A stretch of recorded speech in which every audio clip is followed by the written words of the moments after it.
अस्सलाम वालेकुम। स्टार्ट करने जा रहे हैं इस चैप्टर का लास्ट लेक्चर जो है इक्विलिब्रियम। टॉर्क के बाद नेक्स्ट कॉन्सेप्ट है हमारे पास इक्विलिब्रियम। बहुत ईजी है, देखते हैं one by one. When an engineer designs a system building bridge etcetera his first priority is to maintain its balance. ठीक है, एक इंजीनियर जब भी कुछ बनाता है, कोई बिल्डिंग बनाता है, कोई ब्रिज बनाता है, कुछ भी, तो उसका जो पहला फोकस होता है वो किस चीज़ के ऊपर होता है कि भाई उसने बैलेंस रखना है, वो चीज़ गिरनी नहीं चाहिए। ठीक है, it is possible only when all these are at rest और moving with uniform velocity. Balance रखना किसी ब्रिज पे, किसी बिल्डिंग पे सिर्फ और सिर्फ तभी पॉसिबल है जब या तो ये चीज़ें बिल्कुल रेस्ट में हो, या तो ये चीज़ें अगर मूव कर रही हैं तो यूनिफॉर्म वेलोसिटी से मूव कर रही हैं, उनकी वेलोसिटीज़ चेंज ना हो रही हो, उनमें एक्सेलरेशन प्रोड्यूस ना हो रही हो।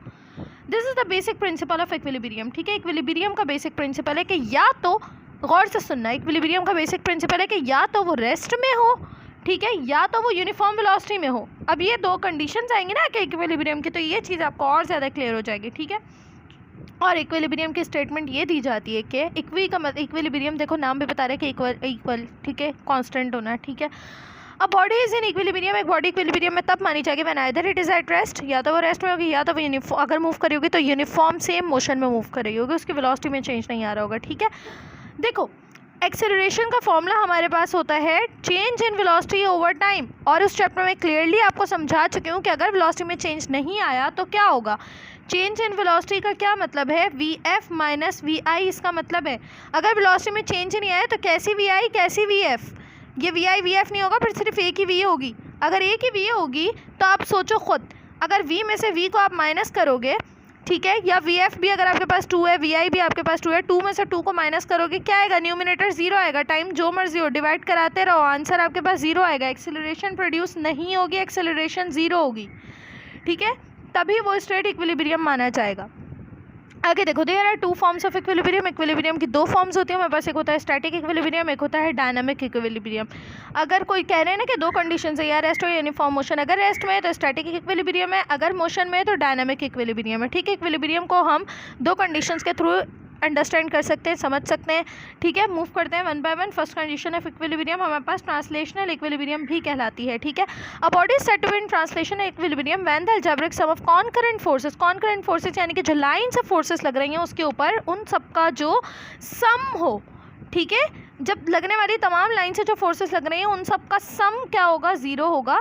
ठीक है, तो वो क्या कहलाएगी, ट्रांसलेशनल या फर्स्ट कंडीशन ऑफ इक्विलिब्रियम कहलाएगी। ठीक है, आगे देखते हैं कंसिडर नंबर ऑफ फोर्सेस। बहुत सारी फोर्सेस हम लोगों ने कंसिडर कर लिए, F1 F2 F3, अब Fn तक के चले गए। 5 भी हो सकती है, 100 भी हो सकती है। ठीक है, डिफरेंट डायरेक्शन से फोर्स लग रही है, एक ही ऑब्जेक्ट के ऊपर लग रही है। ठीक है, अच्छा आगे हम देखते हैं, मे बी नेक्स्ट पेज पे इसकी डायग्राम मौजूद हो। ठीक है, आगे हम देखते हैं, आगे हमसे कह रहे हैं the object will be in state of equilibrium, तो ये ऑब्जेक्ट इक्विलिब्रियम में रहेगा when the result force of all these forces is 0। जब इन तमाम फोर्सेस का जो रिजल्टेंट आएगा, जब हम इन तमाम फोर्सेस को ऐड करेंगे और अगर वो 0 आ जाए तो इसका मतलब कि वो इक्विलिब्रियम में है, वो कांस्टेंट स्टेट में है, उसमें कोई चेंजिंग्स नहीं आ रही है उसकी पोजीशन में, वो फर्स्ट कंडीशन ऑफ इक्विलिब्रियम में। कैसे मूव करते हैं नेक्स्ट पेज पे।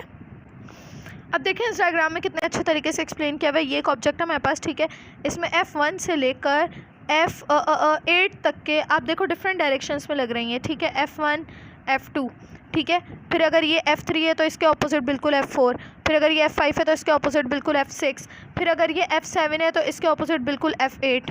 देखिए ये हमारे पास F1 और F2 ऑपोजिट डायरेक्शन में, ये है F3 F4 ऑपोजिट डायरेक्शन में, F5 F6 F7 F8। ठीक है, डिफरेंट डायरेक्शन से, मतलब डिफरेंट डायरेक्शन से हमारे पास फोर्सेस लग रही हैं, एक ही ऑब्जेक्ट के ऊपर लग रही हैं। ठीक है, तो हमसे कह रहे हैं कि फर्स्ट कंडीशन ऑफ इक्विलिब्रियम में तब मानी जाएगी जब इन सब फोर्सेस का सम हमारे पास क्या आ जाएगा, 0 आ जाएगा। ठीक है, तो देखें इन सब फोर्सेस को मैंने ऐड किया, तो इधर मैं इसको शो कर रही हूँ समीशन, इस साइन को हम समीशन कहते हैं। ठीक है, और कितनी फोर्सेस का समीशन है, Fn। n का मतलब नंबर ऑफ फोर्सेस कुछ भी हो सकता है। ठीक है, n की जगह पर कुछ भी हो सकता है, 5 भी हो सकता है, 100 भी हो सकता है। ठीक है, so this is a mathematical form of first condition of equilibrium. It is further explained bye an example. ठीक है, अभी हम एक एग्जाम्पल को देखते हैं। फॉर एग्जाम्पल हमसे कह रहे हैं when an aeroplane is in flight. ठीक है, एक फ्लाइट चल रही है। ठीक है, 4 forces are applying on it. ठीक है, 4 फोर्सेस इसके ऊपर लग रही हैं। ठीक है, एक लगती है इसकी थ्रस्ट फोर्स जो हवा को जैसे चीरते हुए इसको आगे बढ़ाती है, एक लगती है इसके ड्रैग फोर्स जो क्या होता है, जो इसका जो धुआं होता है ना वो पीछे की तरफ पुश हो रहा होता है। ठीक है, इंजन उनमें से मतलब फ्यूल जल रहा होता है, धुआं पीछे की तरफ पुश हो रहा होता है और प्लेन को आगे की तरफ पुश कर रहा होता है, मूव कर रहा होता है, ठीक है। तो एक लगती है इसके ड्रैग फोर्स पीछे की तरफ, एक लगती है इसके लिफ्ट फोर्स जिससे ऊपर मूव करता है, और एक लगती है इसका बिल्कुल बैलेंस करने के लिए ऑपोजिट फोर्स वेट जो इसका नीचे की तरफ लग रहा होता है, ठीक है। जितना वेट होगा उतना ही ऊपर लिफ्ट होगी, जितनी लिफ्ट होगी उतना ही वेट होगा, आप जो भी कह लो। एक होता है जितना थ्रस्ट होगा उतना ही ड्रैग होगा, जितना जितना ड्रैग हो, जितना पीछे से पुश होगा ये उतना ही आगे, जितना पीछे की तरफ ये जाएगा उतना ही आगे की तरफ पुश होगा, ठीक है। यानी कि कहने का मकसद ये है कि ये जो ऑपोजिट फोर्सेस हैं हमेशा अगर इक्वल होंगी तभी जो सम आएगा वो ज़ीरो आएगा। कैसे? अगर फॉर एग्जांपल ये 10 न्यूटन है फॉर एग्जांपल, और अगर फॉर एग्जांपल ये भी 10 न्यूटन है, ऑपोजिट डायरेक्शन की वजह से एक प्लस हो जाएगा एक माइनस हो जाएगा, दोनों को ऐड करो +10 -10 ज़ीरो आएगा। इसी तरह अगर ये 20 है ये 20 है, ऑपोजिट डायरेक्शन की वजह से एक +20 एक -20, दोनों को माइनस करो ज़ीरो आएगा, ठीक है। तो कहने के सेम होने चाहिए, ठीक है। अब हमसे कहते हैं कि when an aeroplane is in flight, ठीक है, इसके ऊपर 4 फोर्सेस लग रही हैं, ठीक है। इसका जो वेट है वो लग रहा है डाउनवर्ड डायरेक्शन में, इसकी जो लेफ्ट फोर्स है वो लग रही है अपवर्ड डायरेक्शन में, जो थ्रस्ट फोर्स है फॉरवर्ड डायरेक्शन में, जो ड्रैग फोर्स है बैकवर्ड डायरेक्शन में, ठीक है। आगे देखें, आगे हमसे कहते हैं according to first condition of equilibrium, equilibrium की फर्स्ट कंडीशन के according the aeroplane will be in equilibrium when, aeroplane सिर्फ और सिर्फ तभी इक्विलिब्रियम में होगा जब वेट जो है आपके पास लिफ्ट के इक्वल होगा और थ्रस्ट जो है आपके पास ड्रैग फोर्स के इक्वल होगी, ठीक है। अब देखो आगे हमसे क्या कहते हैं, now when all the forces are acting on a body along X axis, ठीक है। एक्स एक्सिस के ऊपर 2 फोर्सेस लग रही थी आपकी, ठीक है, ये लग रही थी थ्रस्ट फोर्स और ये लग रही थी आपके ड्रैग फोर्स, ये दोनों हैं आपकी एक्स एक्सिस के ऊपर, ठीक है, एक एक्स एक्सिस एक माइनस एक्स एक्सिस, ठीक है। इसी तरह आप क्या करोगे, फर्स्ट कंडीशन ऑफ इक्विलिब्रियम का एक हिस्सा आपके पास क्या हो जाएगा, summation of F X is equal to 0, यानी कि एफ एक्सिस के ऊपर लगने वाली दोनों फोर्सेस का जो आप सम निकाल रहे हो वो क्या आ रहा है आपके पास 0 आ रहा है। इसी तरह वाई एक्सिस के ऊपर जो दोनों फोर्सेस लग रही हैं, एक लग रही है आपकी लिफ्ट एक लग रही है आपकी वेट, ये दोनों लग रही है वाई एक्सिस पर लेकिन ऑपोजिट डायरेक्शन में, ठीक है। तो वाई एक्सिस पर लगने वाली दोनों फोर्सेस का सम आपके पास ये भी 0 आए। इसी तरह अगर जेड एक्सिस के ऊपर कोई फोर्सेस लग रही हैं तो उनका भी सम 0 आए, जैसे कि इस वाले एग्जाम्पल में जेड एक्सिस के ऊपर फोर्सेस लग रही हैं, ठीक है। फॉर एग्जाम्पल अगर मैं इसको कंसिडर करती हूँ, अगर कोई आउटवर्ड और इनवर्ड डायरेक्शन में फोर्स लग रही है तो वो जेड एक्सिस हो जाएगा, ठीक है। तो अगर इस तरह की कंडीशन हो कि सारे एक्सिस पर लगने वाली फोर्सेस का इंडिविजुअल जो आप सम ले लो, अगर उनका समीशन 0 आ जाए तो वो कंसिडर किया जाएगा कि वो फर्स्ट कंडीशन ऑफ इक्विलिब्रियम में है, यानी कि वो चीज़ जो है या तो रेस्ट में या तो वो मूव कर रही है तो आपकी कांस्टेंट वेलोसिटी से मूव कर रही है, ठीक है, उसमें एक्सेलरेशन प्रोड्यूस नहीं हो रही है, ठीक है। आगे मूव करते हैं सेकंड कंडीशन ऑफ इक्विलिब्रियम की तरफ, वो भी इतनी ही सिंपल है। सेकंड कंडीशन ऑफ इक्विलिब्रियम को रोटेशनल इक्विलिब्रियम भी कहते हैं। क्योंकि इसमें आपके पास ट्रांसलेशनल यानी कि एक मतलब सिर्फ फोर्स को नहीं देखा जाएगा, इसमें रोटेशन इन्वॉल्व हो जाएगी, इसमें टर्निंग इफेक्ट आ जाएगा, इसमें टॉर्क आ जाएगी, ठीक है। अब देखें, a body is said to be in rotational equilibrium when the algebraic sum of torques acting on it is 0। First condition में क्या था, जितनी भी फोर्सेस लग रही थी एक्स एक्सिस पर वाई एक्सिस पर जेड एक्सिस पर, जिस एक्सिस पर भी जितनी भी फोर्सेस लग रही थी उन सबका सम 0 था, ठीक है। वो फर्स्ट कंडीशन ऑफ इक्विलिब्रियम थी। सेकंड कंडीशन ऑफ इक्विलिब्रियम ये है कि टॉर्क्स का सम इक्वल है, ठीक है। जितनी भी टॉर्क्स लग रही हैं उन सबका सम क्या हो जाएगा, उन सबका सम 0 हो जाएगा, ठीक है। आगे देखो, this is the second condition of equilibrium, it is explain by the example of 2 boys, ठीक है, 2 लड़के हैं, ठीक है, ये ऑपोजिट एंड्स पर बैठे हुए सीसॉ के, ठीक है। एक झूला होता है ना, इसके ऑपोजिट एंड पर एक एंड पर ये बैठा हुआ है, एक एंड पर ये बैठा हुआ है, ठीक है। अब देखना ज़रा इस चीज़ को समझना, इसका जो मोमेंट आर्म है, ठीक है, इसका एक मोमेंट आर्म हमें दिया हुआ है, इसका एक मोमेंट आर्म हमें दिया हुआ है, ठीक है। यहाँ पर लग रही है फोर्स 1 जो इसका वेट है, ठीक है, यहाँ पर लग रही है फोर्स 2 जो इसका वेट है, ठीक है। देखो असल में होता क्या है, जब ये नीचे आता है इसके फोर्स इसके वेट की वजह से ये ऊपर चला जाता है, ठीक है। और क्या होता है, जब ये नीचे आता है तो ये ऊपर चला जाता है, ठीक है। क्या होता है, अगर ये लगा रहा है आपके पास, फॉर एग्जांपल ये लगा रहा है आपके पास 10 न्यूटन की फोर्स इस डायरेक्शन में, तो ये ऊपर चला जाएगा बिल्कुल उतनी ही फोर्स से, और अगर ये लगा रहे हैं 20 न्यूटन की फोर्स इस डायरेक्शन में तो ये ऊपर चला जाएगा उतनी ही फोर्स से, ठीक है। यानी कि अगर ये +10 होगा ये आपके पास -10 हो जाएगा, ठीक है। तो क्या होगा, बेसिकली जो आपके टॉर्क का जो सम होगा आपके पास वो क्या हो जाएगा, 0 हो जाएगा। इधर शायद इतने ही में मतलब मेरे इस तरह वर्बली बताने से आपको इतना समझ में ना आया हो, 1 बाय 1 हम लाइन को पढ़ते हैं तो हमें और ज़्यादा क्लियर हो जाएगा, ठीक है। एक एग्जांपल हम लोगों ने कंसिडर की है 2 लड़कों की, ठीक है, 2 बच्चों की जो बैठे हुए हैं सीसॉ झूले पे ऑपोजिट एंड्स पर। आगे देखते हैं, the boy who is sitting at the end of right hand side of seesaw produce clockwise torque. बहुत सिंपल है ये तो, और भी ईजी हो गया ये तो, मतलब वैल्यूज से तो इसको बताया हुआ ही नहीं है, ठीक है। ये तो सिंपल सा क्लॉकवाइज एंटी क्लॉकवाइज वाला कॉन्सेप्ट आ गया, ठीक है। आपसे कह रहे हैं कि एक बच्चा है, ठीक है, जो राइट हैंड साइड पर बैठा हुआ है, ठीक है, जो इस राइट हैंड साइड पर है, ठीक है, ये क्या कर रहे हैं, क्लॉकवाइज टॉर्क प्रोड्यूस कर रहे हैं, यानी कि इस डायरेक्शन में मूव करवा रहे हैं इस झूले को, ठीक है। जब ये इस डायरेक्शन में मूव करवाएगा, क्लॉक इसी डायरेक्शन में मूव करती है, तो इसका टॉर्क क्या हो जाएगा, इसका टॉर्क आपके पास नेगेटिव हो जाएगा। ये बात अब हम तीसरे लेक्चर में बात हम पढ़ रहे हैं, ठीक है। इसी तरह वो बच्चा जो लेफ्ट हैंड के ऊपर बैठा हुआ है, इस तरफ बैठा हुआ है, ये ऑब्वियसली इसको क्या कर रहे हैं, ये ऑब्वियसली इसको क्या कर रहे हैं, इस डायरेक्शन में मूव करवा रहे हैं, ठीक है। और ये डायरेक्शन क्लॉक के ऑपोजिट डायरेक्शन है, एंटी क्लॉकवाइज है, ठीक है। एंटी क्लॉकवाइज मूव करवाने की वजह से ये क्या प्रोड्यूस कर रहे हैं, पॉजिटिव टॉर्क प्रोड्यूस कर रहे हैं, ठीक है। ये कर रहे हैं नेगेटिव टॉर्क प्रोड्यूस, ये कर रहे हैं पॉजिटिव टॉर्क प्रोड्यूस, ठीक है।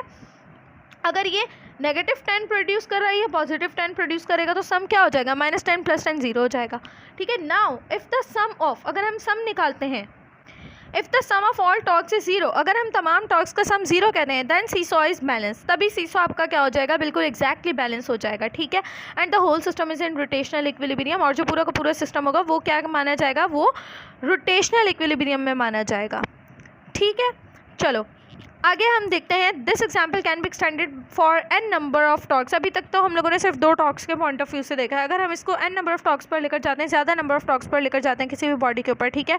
एक ऐसी बॉडी जो इक्विलिब्रियम में है, जो रोटेशनल इक्विलिब्रियम है, वो रोटेशनल इक्विलिब्रियम में यानी कि सेकंड कंडीशन ऑफ इक्विलिब्रियम में सिर्फ तभी मानी जाएगी जब उसकी टॉर्क्स का, तमाम टॉर्क्स का जो सम होगा वो कितना हो जाएगा, 0 हो जाएगा, ठीक है। यानी कि torque 1, torque 2, torque 3, torque n तक के चले जाओ, सबका सम क्या है, 0 है। समीशन ऑफ टॉर्क n आपके पास क्या हो जाएगा, 0 हो जाएगा, ठीक है। This is the mathematical form of second condition of equilibrium. It is also called rotational equilibrium.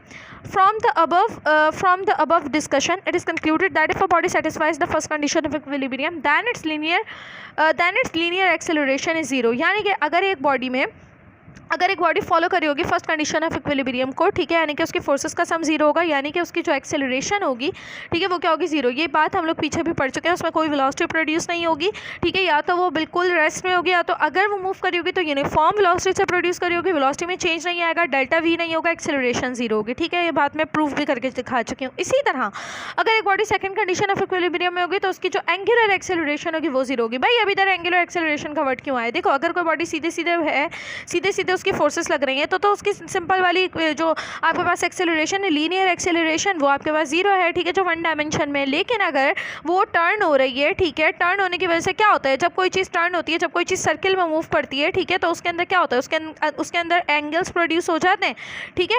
अब जो मोमेंटम होगी वो सिंपल मोमेंटम नहीं होगी, वो लीनियर मोमेंटम नहीं होगी, वो एंगल की वजह से, सर्किल में मूव करने की वजह से, रोटेट करने की वजह से, टर्न करने की वजह से एंगुलर मोमेंटम, एंगुलर एक्सेलरेशन बन चुकी है, ठीक है। तो अब जो एक्सेलरेशन होगी वो सिंपल वाली लीनियर वाली एक्सेलरेशन नहीं होगी, ठीक है, टर्निंग इफेक्ट की वजह से उसमें कोई ना कोई एंगल होगा और वो एंगुलर एक्सेलरेशन होगी, ठीक है। जिससे अगर बॉडी ऐसे और ये टर्न इतना हुई है, ठीक है, तो यहाँ तक के जो एक्सेलरेशन होगी इसमें एंगल इन्वॉल्व हो जाएगा ना इसकी मूवमेंट की वजह से, ठीक है, ये सर्कुलर एंगुलर एक्सेलरेशन कहलाएगी, ठीक है। एंगुलर एक्सेलरेशन यहाँ पर 0 हो जानी चाहिए। अगेन चाहे लीनियर हो चाहे एंगुलर हो, एक्सेलरेशन दोनों ही कंडीशंस में प्रोड्यूस ही नहीं हो रही, वेलोसिटी चेंज नहीं हो रही, एक्सेलरेशन दोनों ही कंडीशंस में 0 है, ठीक है। आगे मूव करते हैं। आगे हमसे कह रहे हैं, it is also worth noting that if a body satisfies both conditions of equilibrium, अगर एक बॉडी दोनों कंडीशंस ऑफ इक्विलिब्रियम को फॉलो करिए कि वक्त में वो फर्स्ट कंडीशन ऑफ इक्विलिब्रियम में भी है और सेकंड कंडीशन ऑफ इक्विलिब्रियम में भी है, then it's linear as well as angular accelerations are 0।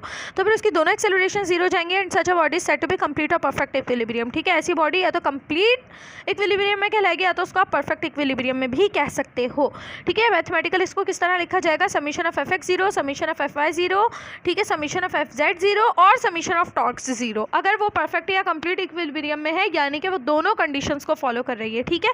यहाँ पर इस टॉपिक के साथ साथ ये वाला चैप्टर भी हमारा एंड हो गया। अगर इस चैप्टर में किसी भी तरह का कोई भी मसला हो तो मुझसे पूछ लेना, ठीक है। इंशाल्लाह नेक्स्ट लेक्चर में हम लोग स्टार्ट करेंगे, जल्दी सिलेबस कंप्लीट करना है तो नेक्स्ट चैप्टर स्टार्ट करेंगे, ठीक है। मिलते हैं इंशाल्लाह नेक्स्ट चैप्टर में। अल्लाह हाफ़िज़।